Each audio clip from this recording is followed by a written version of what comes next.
So we have now made it into 2024. Before we know it, January will be over, and quicker than we realise, Cinco De Mayo will roll around. And to the non-boxing fans here, I mean, it's a boxing channel, you're all probably boxing fans, aren't you? But to the wider audience, Cinco De Mayo may be the celebration of Mexico's victory over the Second French Empire at the Battle of Puebla in 1862.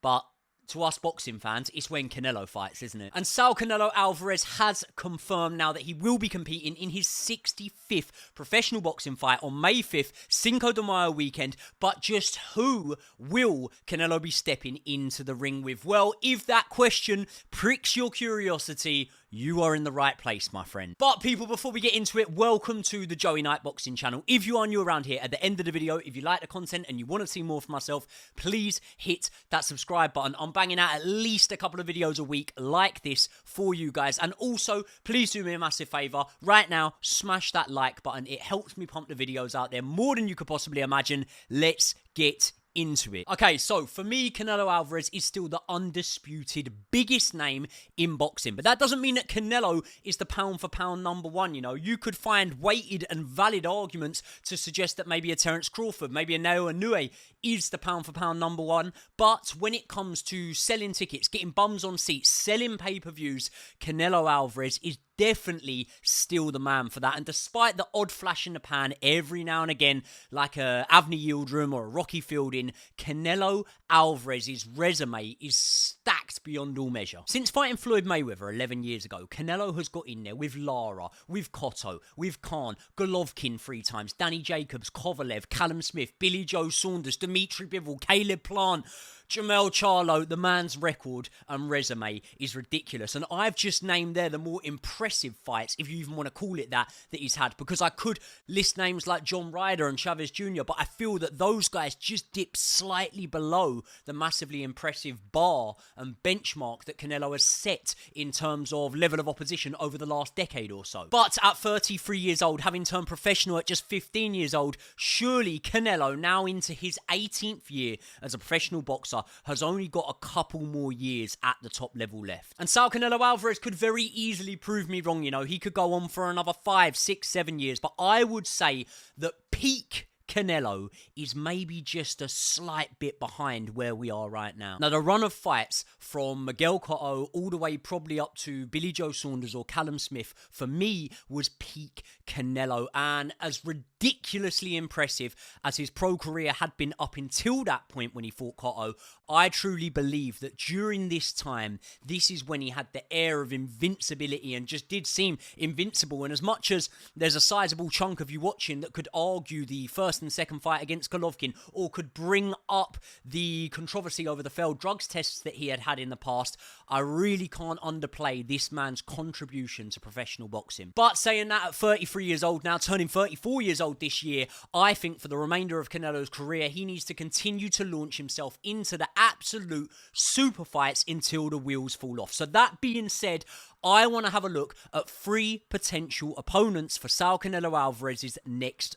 fight. So the first option, and probably the most obvious option, the man that I believe many would assume is the front runner for Canelo Alvarez's next fight, 2-time world super middleweight champion David Benavidez. Now, Benavidez does not yet have a record or a resume that can compare to Canelo Alvarez's, but let's be honest, who does? What this man does have is youth, is height, and some serious punch power with 24 stoppages in his 28 wins. Now, I've got to be honest, I was probably quite late to the David Benavidez party. I probably only really drew conscious of Benavidez around the time that he fought former George Groves opponent Dennis Douglin, but it was a fight or two later when I really started to jump on the Benavidez hype train. I remember he fought another former Brit opponent, Porky Medina, who obviously got in there with James DeGale and I think lost on points to James DeGale. But the way that David Benavidez dispatched of Porky Medina was just ridiculous. Now, Porky Medina was a guy that in the boxing industry was regarded as having quite a good chin. He had just been the distance with James DeGale, who obviously was hot off the back of dropping and stopping a lot of opponents. It was a peak James DeGale, some would say, and Medina fared very well in that fight. But when he got in there with Benavidez, it was a different story because David Benavidez punished Medina, bouncing him up and down off of the canvas like a yo-yo before producing one of the most phenomenal stoppages that I I had seen that year. But as tough and as durable as Porky Medina was, none of us really thought he was the best boxer in the world. So as impressed as we were by David Benavidez getting him out of there, we did very much believe that the tougher test would soon come. And they did soon come in the likes of J. Leon Love and Anthony Durrell, who were dispatched of within 2 and 9 rounds respectively. And since that, in David Benavidez's last 3 fights, he has managed to beat 3 former world champions in David Lemieux, Caleb Plant, and Demetrius Andrade. Now, I'll lay my cards on the table right now. This is the fight that I would like to see next for Canelo Alvarez. I think out of the 3 opponents I'm going to name, it's the one that stylistically would make for the best fight. I think he's young, hungry, obviously undefeated. He hits the body really well. Spiteful, vicious fighter that I don't think will be overruled by the occasion. Most men that have been in a ring with Benavidez will tell you just what a scary prospect it is to face him. And also, the stories that we hear coming out of sparring with David Benavidez are also pretty scary in themselves. You know, we have heard stories of him giving Dmitry Bivol, another former Canelo conqueror, the absolute business in sparring. And I get sparring. Some people might not read too much into it, and I think it's probably sensible to do that. You know, when we look at a fight, both men ideally would have gone into the ring at their absolute best, ready to perform to the best of their ability. However, with sparring, you just never know. One guy could have done his sprints that morning. One guy could be in a real bad calorie deficit and crashing the weight or something like that. So I don't think that we can read too much into sparring. But when you're building a fight and you're building the storyline and the narrative, what I do know is it doesn't at all hurt to sprinkle in a little bit of context there that some people say that Benavidez gave Bivol the business in sparring. Now, does David Benavidez have as good a resume as Canelo? No, nowhere near. When Canelo was 20 fights in, he was fighting Michel Hernandez. No, I don't remember him either. Whereas Benavidez was fighting Demetrius Andrade. But then when you actually delve a little bit deeper, you realise Canelo turned pro very, very young. And Benavidez would have obviously been, 10 years older when he got to that 28 fight mark than Canelo was. Ultimately, I'm trying to make forms of comparison between the two. But realistically, we will only find out what happens between these two guys when they get in a ring together. Personally, for me, I think that Benavidez has a bit more of a frightening aura about him than, let's say, a Caleb Plant, John Ryder, even maybe a Dmitry Bivol, you know. He seems like he's got more natural ability than a lot of Canelo's more recent opponents. And one thing I do know is he is definitely on the ascendancy. So for all of these reasons, the Benavidez fight is the one that I really, really want to see next. But if not David Benavidez, then who? Well, the next name on the list has got to be Dmitry Bivol. Now, this is the one that I, as a fan, am not so sure on, but surely Canelo, as a boxer who always strives for greatness, should probably want this one the most, because the ultimate sign, in my opinion, of a champion is being able to avenge defeats. I mean, the best champions maybe never will get beat, but the ones that can avenge defeats are the ones that cement their name in history. And when you look at the fact that Dmitry Bivol is the man that has given Canelo Alvarez his most recent loss, it would be a sensible move for Canelo Alvarez to try and get in there and to try and avenge defeat against Dmitry Bivol. And as much as I do think this was a competitive fight between the two of them, there were moments when Bivol was able to outbox Canelo. It was a competitive fight. I think people try and make out this fight was a little bit more one-sided than I personally saw it as being.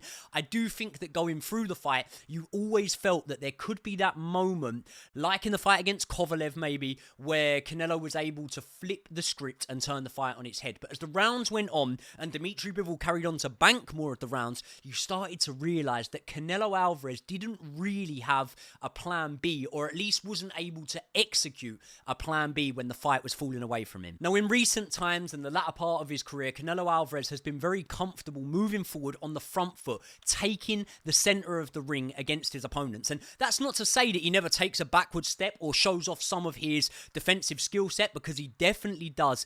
But there is no doubt that of more recent times, Canelo Alvarez has been able to drown fighters in deep water with his intensity, with his fitness, with his spiteful punch power, with his punch variation. And against Bivol, he found it very, very difficult to do that. Bivol's obviously a much naturally bigger man, and Canelo wasn't able to impose himself as consistently as he was against other opponents. Canelo was definitely able to impose himself at times against Bivol, but just not as consistently as he was against the likes likes of maybe a Callum Smith, a Billy Joe Saunders, a Caleb Plant. But let's not pretend that Bivol's size and strength was his biggest asset in this fight. It was definitely a contributing factor, but we've seen Canelo get in there and be able to beat up bigger men than himself, such as Kovalev, Smith, Plant, and what Bivol was able to do was outbox Canelo at times, and also he was able to pin Canelo on the ropes at times and actually land punches on him. Before, we've seen fighters try and let punches in bunches go against Canelo,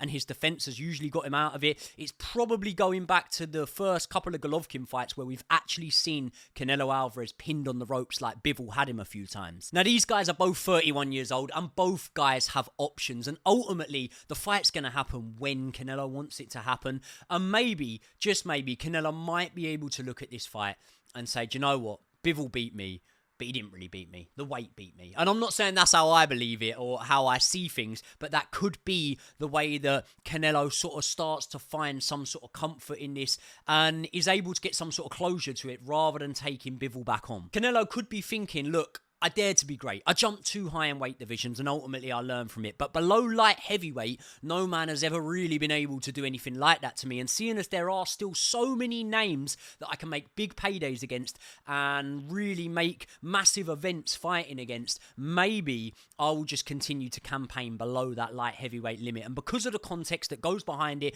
with the difference in weight and things like that, maybe, just maybe, Canelo could find peace with that loss. And as for Bivol, he is obviously going to be watching the Benavidez versus Callum Smith fight with a very keen interest, and no doubt will be targeting the winner of that fight. So we need a final option. And I'm finding a little bit of a trend when I do videos formatted like this one. The third option I usually give is usually the one that pisses quite a lot of you lot off in the comments. But listen, it's a wild card, okay? Get over it. But who is this wild card I'm on about?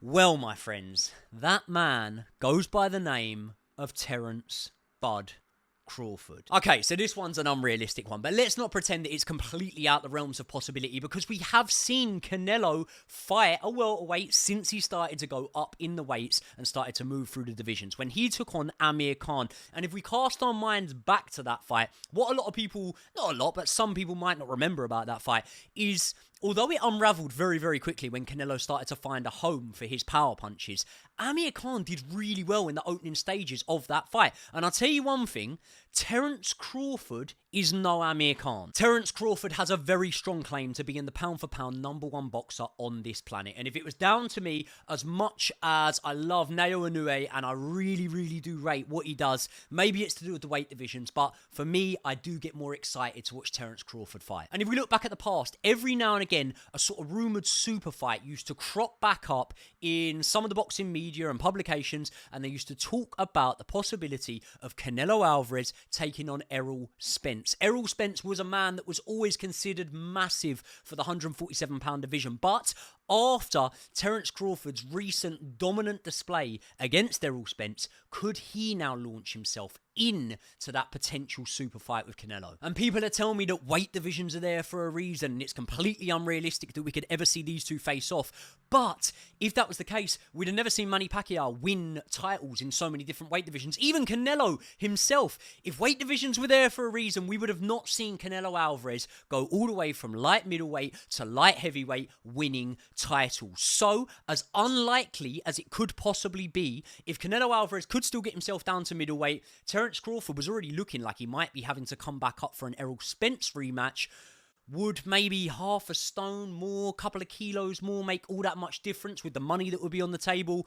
I genuinely do think that both men could be tempted by this super fight. And Canelo Alvarez could potentially view this as a similar sort of task to when he originally fought Floyd Mayweather, and even, very possibly, not to say I'm trying to get in the mind of Canelo here, but even see it as a chance for redemption from that fight. You know, most would probably have no doubt that Terence Bud Crawford is a level above when it comes to skill and technique than Canelo. But out of the two, I think the size factor is obviously going to go on Canelo's size, and a lot of people would lean on the fact that maybe Canelo would be able to use his weight down the stretch to impose himself and eventually potentially get to Terence Crawford. Although when I say about size, I think maybe I should be more talking about the weight and the divisions they've campaigned in of both men, because actually both men are 5'8". And Terence Crawford is the man with the longer reach than Canelo. Not only that, but a lot of you guys, the hardcore boxing fans watching this channel, will have heard about Terence Crawford's wrestling ability. And some people might think, well, what does wrestling have to do with a boxing match? But I'll tell you what, when you're going up in weight,